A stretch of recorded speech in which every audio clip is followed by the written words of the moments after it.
With Bushiroad's presentation coming up, I thought I'd put out a video for my expectations, because pencil sharpening month isn't really doing my channel's ad revenue any favor and I want to eat next month. Let's begin.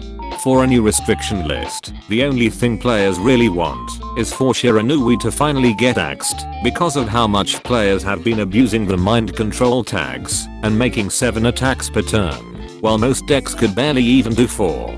Even with Angel Ladder being reprinted in DZBT03, this won't be enough as not every deck wants to run a card that's only good for one specific matchup. Unfortunately, Shiranui being a deck set product meant that they had immunity from being hit, since no company would ever want to sabotage their product's sales. The keyword here is had, since it's over 8 months since it was released in Japan, and Bushiroad is probably fine with finally screwing game shops who bought stock in bulk. I created a poll asking players what they wanted to get hit and most wanted Esperidia, since it's the only card that can still withstand if the opponent uses Angel Ladder. What if I told you that there's a very big chance that all 3 will be choice restricted from being in the same deck?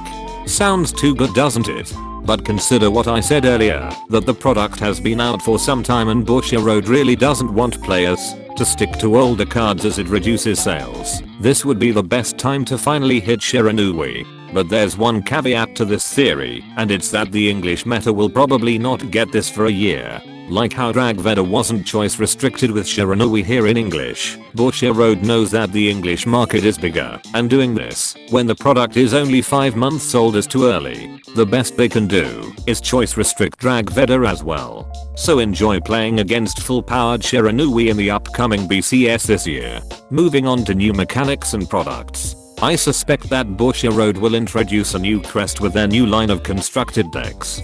First off, yes, we will most definitely get new starter or trial decks, since a new season of the anime is about to begin. It's the perfect time to draw in new players and leading them to a life of pain and misery. As to what these constructed decks will be, I can only theorize that they will be based on the anime's new cast, since we don't need the main cast's decks being reprinted just yet. Secondly, my claim of a new crest card being introduced comes from 2 reasons. Bushiroad needs to introduce a new mechanic as to keep the game fresh, and they do not want to devalue the previous startup trial decks by reprinting the energy crest into these new constructed decks. And it struck me as odd that only the energy generator is the only crest card that is required to be in your right deck. And when making a deck list in deck log, as if Bushiroad intended it to be replaced in the future. Seeing as we got a Elementaria Sanctitude with a different effect, it stands to reason that we could also get an energy generator that does something different. Finally, I don't see Bushiroad releasing a new product for premium format.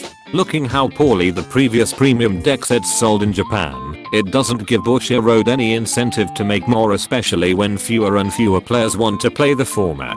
The English players, however, are a different story, as they are still coping with their sunk cost fallacy. We'll probably get more English exclusive products, even though only 3 people at your locals will be buying them. And the premium can die an unceremonious death for ruining the game forever with gift markers. And that concludes today's rambling.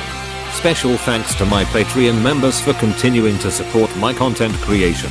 Be sure to subscribe and let me know in the comments if my bad takes were marked in your Bushiroad presentation bingo card.